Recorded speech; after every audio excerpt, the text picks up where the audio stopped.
بدك تحكي مع شاكر، ليش طلبتني لي كمان؟ يا خالد انت لساتك صغير، ما بيطلع لك تحكي. خال، رحت ورجعت، احكي لنا شو الأخبار هنيك. يا ابن اختي، بيقولوا هنيك نحن بنفهم وظيفة عزرائيل، بس يا ترى انت شو وظيفتك ميماتي؟ الصلاة الوحيدة اللي بعرفها صلاة الجنازة. ان شاء الله يا ابني تلاقي حدا يصلي صلاتك.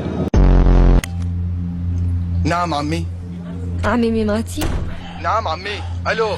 استنى شوي بنتي، بسببكن صرت مثل الولد. بس انت ما في مثلك. الو عمي. عمي شو بدك؟ ليش اتصلت؟ انت يلي متصل.